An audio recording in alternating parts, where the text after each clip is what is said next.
ఏలూరు జిల్లాలో ఆశ్రమం జాతీయ రహదారిపై కారు టైర్ పంక్చర్ కావడంతో రోడ్డు ప్రమాదం జరిగింది. దీంతో అదుపు తప్పిన వాహనం డివైడర్ను ఢీకొట్టింది. అనకాపల్లి జిల్లా చోడవరం నియోజకవర్గం దొండపూడి గ్రామానికి చెందిన 2 కుటుంబాలు విజయవాడ దుర్గమ్మ దర్శనం చేసుకుని వస్తూ ఉండగా ఈ ఘటన చోటు చేసుకుంది. ఈ ప్రమాదంలో 11 మందికి గాయాలవ్వగా క్షతగాత్రులను ఏలూరు ప్రభుత్వ ఆసుపత్రికి తరలించి చికిత్స అందిస్తున్నారు.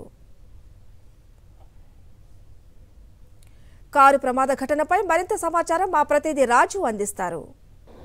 ఏలూరు ఆశ్రమ ఆసుపత్రిలో నేషనల్ హైవేపై కూడా రోడ్డు ప్రమాదం జరిగింది. దీనికి సంబంధించి కూడా ఇక్కడ క్షతగాత్రులను కూడా ఏలూరు ప్రభుత్వ ఆసుపత్రి తరలించారు. ఇక్కడ ఉన్నటువంటి వీరితో మాట్లాడదాం.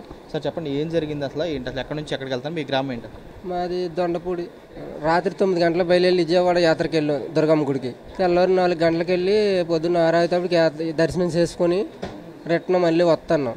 బయలుదేరి 2 గంటల ప్రయాణం జరిగిన తర్వాత కారు యాక్సిడెంట్ అయిపోయింది. ఎలాగైంది అన్నది కూడా నేను కారులో ఉన్నాను కానీ తెలియదు. కారులో వెనక సీట్లు ఉన్నాను. అందులో ఇంకా అందరూ 11 మంది ఉన్నారు చిన్నపిల్లలతోటి.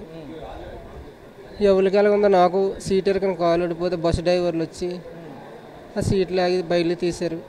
హైవే మధ్యని దెమ్మెక్కేసింది కారు. ఇలా పక్క కోల్పోయింది. చాలా గాయాలు జరిగిపోయింది.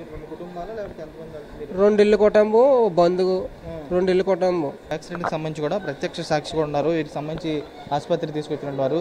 సార్ చెప్పండి, మీరు చూసినప్పుడు అసలు ఎలా జరిగింది యాక్సిడెంట్? ఏంటి?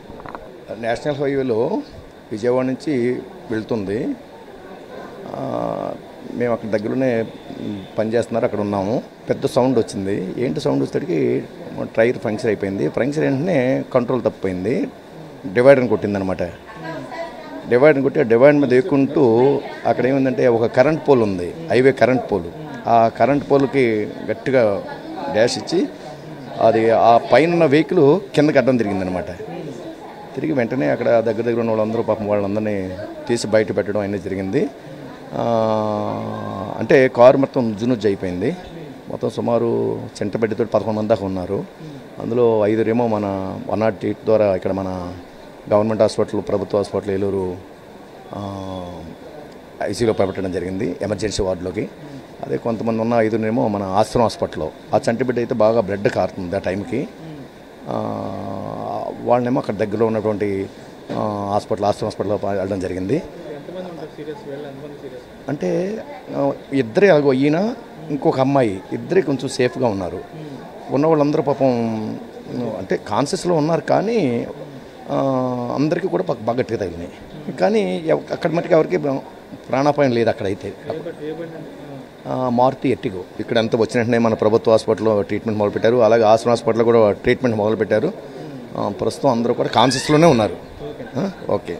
పూర్తిస్థాయిలో కూడా ఇక్కడికి సంబంధించి కూడా ఈ రోడ్డు ప్రమాదానికి సంబంధించి కూడా ఈ వాహనానికి సంబంధించి చూస్తే కనుక టైరు పంచర్ కావడంతో కూడా ఈ రోడ్డు ప్రమాదం చోటు చేసుకుని చెప్పి వీరు కూడా చెబుతున్నారు. ప్రత్యక్ష సాక్షికి కూడా సుమారు 11 మంది 2 కుటుంబాలకు సంబంధించిన సభ్యులు ఉన్నారు. వారు కూడా ఈ ఆశ్రమ హాస్పిటల్కి సంబంధించి ఒక 5గురిని, ఇక్కడికి సంబంధించి ప్రభుత్వ ఆసుపత్రి కూడా 5గురిని తీసుకొచ్చామని చెప్పి చెబుతున్నారు. వీరికి కూడా చూస్తే కనుక ట్రీట్మెంట్ సంబంధించి జరుగుతున్న పరిస్థితి కూడా కనపడుతుంది. కుమార్ రాజు, సాక్షి టీవీ, ఏలూరు జిల్లా.